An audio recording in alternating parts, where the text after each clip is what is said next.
შიდა დაპირისპირების ახალი ფაზა ნაციონალურ მოძრაობაში პარტიის თავმჯდომარე ლიდერის გადაწყვეტილებას აკრიტიკებს. თინა ბუკუჩავა არათანმიმდევრულობასა და იმპულსურობას ხედავს განცხადებაში, რომელშიც მიხეილ სააკაშვილმა თავმჯდომარის არჩევნებში საკუთარ კანდიდატად ნანუკა ჟორჟოლიანი გამოაცხადა. იმის მიუხედავად, რომ პარტიის მომავალზე და განახლებაზე საუბრის დროს მანამდე ყოფილმა პრეზიდენტმა არაერთხელ მიუთითა ჟორჟოლიანის განსაკუთრებულ როლზე, ციხეში მყოფი ლიდერის პოზიცია პარტიის მოქმედი ხელმძღვანელისთვის მაინც მოულოდნელი აღმოჩნდა. 2 წლის წინ ბუკუჩავას ვადა ეწურება, ყოფილ მმართველ პარტიაში კი ყრილობა 2 თვეში უნდა ჩატარდეს. თავმჯდომარისა და პარტიული თანამდებობის პირების კანდიდატურების გარშემო, როგორც ჩანს, კონსულტაციები უკვე დაწყებულია. პასიურობაზე არაერთხელ მითითების და რადიკალური ქმედებებისკენ მოწოდებების შემდეგ, ყოფილი პრეზიდენტი ციხიდან საკუთარ გუნდში ძირეულ ცვლილებებს აანონსებს. სააკაშვილის კრიტიკის და სამოქმედო სტრატეგიით უკმაყოფილების გამო ნაციონალურ მოძრაობას პრობლემა 3 თვის წინ შექმნილ ოპოზიციურ ალიანსთანაც შეექმნა. ერთობაში პარტიის ყოფნა ახლა კითხვის ნიშნის ქვეშ დგას. ჩემთვის უკიდურესად სამწუხაროა და მიმაჩნია, რომ სწორედ ამგვარმა იმპულსურმა და არათანმიმდევრულმა გადაწყვეტილებებმა მიგვიყვანა იქამდე, სადაც ვართ. ასე პასუხობს ნაციონალური მოძრაობის ჯერისევ მოქმედი თავმჯდომარე თინა ბუკუჩავა მიხეილ სააკაშვილის განცხადებას, რომელმაც ბუკუჩავას პოსტზე მისთვის სასურველი კანდიდატი უკვე დაასახელა. ციხეში მყოფი სააკაშვილი ნაციონალური მოძრაობის საუკეთესო თავმჯდომარედ ნანუკა ჟორჟოლიანს ხედავს. ჩემი თავმჯდომარეობის კანდიდატი არის ნანუკა ჟორჟოლიანი. მას აქვს გამოცდილება, ენერგია, ხედვა, რომ ამ გამოწვევას გაუმკლავდეს. ამავე დროს ვთავაზობ არჩევნების პროცესში შემოვიდეს ყველა, ვისაც რეფორმების სურვილი და ხედვა აქვს. ასევე არჩევნებში მონაწილეობა შეეძლება ყველას და ეს უნდა იყოს ხედვების შეჯიბრი. ნანუკა გამარჯვების შემთხვევაში რეფორმებს გაატარებს პარტიის ბირთვთან, როგორც ვეტერანებთან და ასევე ახლებთან ერთად. როგორც ირკვევა ნაციონალური მოძრაობის დე-ფაქტო ლიდერი, მის მიერ დაფუძნებული პარტიის გამოცოცხლების და ცვლილებების რესურსს არსებული ხელმძღვანელობის პირობებში ვერ ხედავს. პარტიაში თანამდებობის პირებს უფლებამოსილების ვადა ივლისში ეწურებათ და მოსალოდნელია, რომ პარტიის თავმჯდომარის გარდა პოლიტსაბჭოს შემადგენლობაც შეიცვლება. ბოლო 6 დღის განმავლობაში ნაციონალური მოძრაობის ლიდერები, მათ შორის თინა ბუკუჩავა, ამტკიცებდნენ, რომ პარტიაში ცვლილებების და რეფორმების გეგმა მათთან შეთანხმებული იყო. როგორც დღეს გაირკვა, ეს ასე არაა და სააკაშვილის გეგმის მთავარი პუნქტები ოპოზიციური პარტიის ლიდერებისთვის სიურპრიზი აღმოჩნდა. 6 დღის წინ პრეზიდენტმა სააკაშვილმა დაწერა პოსტი სოციალური ქსელით, მისი ოფიციალური გვერდის გამოყენებით, რომ ის მხარს მიჭერდა მე როგორც პარტიის თავმჯდომარეს. ამიტომ სიმართლე გითხრათ, ის პოსტი, რომელიც სულ რამდენიმე წუთის წინ მე ბრიფინგზე გზად წავიკითხე, მოულოდნელი იყო. ჯერ კიდევ გუშინ თინა ბუკუჩავა ნამდვილად ირწმუნებოდა, რომ მას სააკაშვილისგან ნდობა ჰქონდა და ამაში ის Facebook განცხადება არწმუნებდა, რომელიც მსჯავრდებულმა ექს-პრეზიდენტმა 6 დღის წინ გამოაქვეყნა. ბუკუჩავამ ჭორაობა უწოდა იმ ფაქტს, რომ ნანუკა ჟორჟოლიანმა სააკაშვილისგან პარტიის თავმჯდომარეობის შეთავაზება მიიღო. კიდევ ერთხელ გამომიცხადა ნდობა როგორც პარტიის თავმჯდომარეს ამ ცვლილებების განხორციელებაში.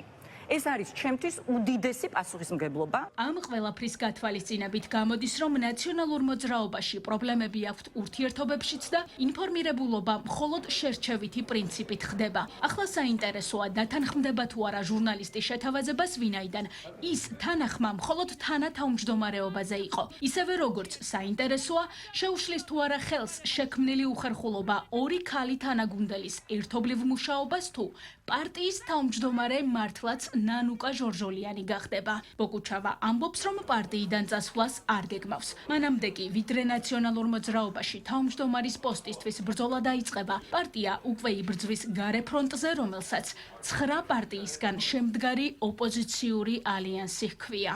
არანაირ დემარშს ერთიანი ნაციონალური მოძრაობა არ აპირებს, ასეთი იყო. არ დადიანო ნიკო. ასეთი იყო. ხო, არ ვიცი, ხარები დაგვიწერონ მაშინ. ნაციონალური მოძრაობის არ დასწრების მაჩვენებლები ოპოზიციური ალიანსის დღიურში სავარაუდოდ საპატიო გაცდენების ლიმიტს გადააჭარბებს იმის გათვალისწინებით, რომ ისედაც სულ რაღაც 3 თვის წინ შექმნილი გაერთიანების შეხვედრებს ყოფილი სახელისუფლებო პარტია ბოლო 2 თვეა არ ესწრება. არ დასწრება, რომ ერთგვარი დემარშის გამოხატულებაა, ამას ნაციონალურ მოძრაობასა და ალიანსის დანარჩენ 8 პარტიას შორის დამოკიდებულებაც ადასტურებს. ხმაურიანი ურთიერთბრალდებების მიუხედავად ნაციონალური მოძრაობა, როგორც ჩანს, გაერთიანების წევრების მოთმინებას ცდის და ალიანსში რჩება. ალიანსში, რომლით უკმაყოფილებასაც მიხეილ სააკაშვილი კიდევ ერთხელ ამჯერად მის მიერ დაანონსებული საპროტესტო აქციისადმი დამოკიდებულების გამო არ მალავს. 20 ივნის დედაქალაქის მთავარ გამზირზე შეკრების შესახებ ერთ-ერთი ჯგუფის იდეა ნაციონალურმა მოძრაობამ სააკაშვილის მოწოდების შემდეგ მალევე მოიწონა, მაგრამ მსგავსი ენთუზიაზმი არ გამოუვლენიათ ალიანსის სხვა წევრებს. მსჯავრდებულ პარტიის ლიდერს კოლეგა ოპოზიციონერების კრიტიკის შანსი ციხიდან გამოქვეყნებული მორიგი წერილიდანაც არ გაუშვია ხელიდან. მიხეილ სააკაშვილის კრიტიკის ძირითადი ადრესატები ისევ და ისევ მისივე პარტიიდან წასული და ერთ დროს მისი თანამოაზრეები არიან. ამ დღესთან დაკავშირებით მე დავუჭირე მხარი საზოგადოებრივ ორგანიზაციებს გამართულიყო აქცია რუსთაველზე. ეგრევე რამდენიმე ოპოზიციონერმა ის კი არ თქვა, რომ ჩვენ შემოუერთდებით, არამედ მიშას მხარდაჭერილი აქციაა და ნიშნის მოგებით ვნახოთ რა გამოუვაო. ჩათვალეს, რომ მსოფლიო ჩემპიონატია. მეციხიდან თავისუფლად მუშაობის საშუალება არ მაქვს და 20 ივნისის აქციის ჩავარდნის ალბათობაში თავისი მიშაზე გამარჯვება დაინახეს. ისევე როგორც 2024 წელი, როცა ხმები ყველამ ერთად ვერ დავიცავით. მათთვის მარცხი კი არ იყო არამედ ციხეში მჯდომ მიშაზე გამარჯვება. ივანიშვილს ვერ ამარცხებენ და მიშა დაამარცხეს. ნაციონალურ მოძრაობაში თუ ოპოზიციურ ალიანსში მიმდინარე მოვლენები არასერიოზულია იმ ოპოზიციური პარტიებისთვის, რომლებიც ამ გაერთიანების წევრები არასდროს ყოფილან. ქართულ ოცნებაში კი ამბობენ, რომ ოპოზიციური ერთობის შიდა ქიშპობა მისი წევრების ლუსტრაციის მორიგი დადასტურებაა, ხოლო ვინ იქნება ნაციონალური მოძრაობის თავმჯდომარე, ამას არსებითი მნიშვნელობა არ აქვს. ორი ადამიანი არ დარჩა რადიკალურ ოპოზიციაში, რომელსაც ერთმანეთის მიმართ ჯაროდ შეურაცხყოფა არ მიეყენებინოს.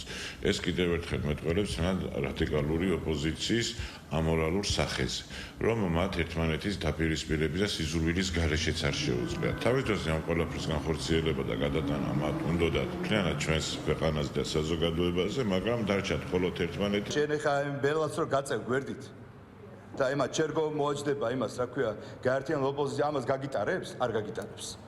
მე უფრო ის მაინტერესებს ახლა ეს ბოკუჩავას თემა. ეს მართლა თავმჯდომარეა თუ სააკაშვილმა გადააყენა და ნამდვილი რო არის ახალი სახე ყავთ. დასასვენებლად არ ჯერ არ ძალიან. შემოოცვალ ხანში პოლიტიკაში. აი ეს კალბატონი რო არის პოლიტიკაში, იმას დაუთმო ასპარეზი თუ აი ეგ ვერ გავერკვი, აი გავიბენით. აპირებს თუ არა ოპოზიციური ალიანსი ნაციონალური მოძრაობის გარიცხვას თუ დაელოდებიან პარტიაში ახალი თავმჯდომარის არჩევის პროცესს. 9 წევრიანი გაერთიანებიდან მედიასთან დღეს ნაციონალური მოძრაობის გარდა არავინ გამოჩენილა. ნაციონალური მოძრაობა კი ყრილობის მოწვევისთვის ემზადება.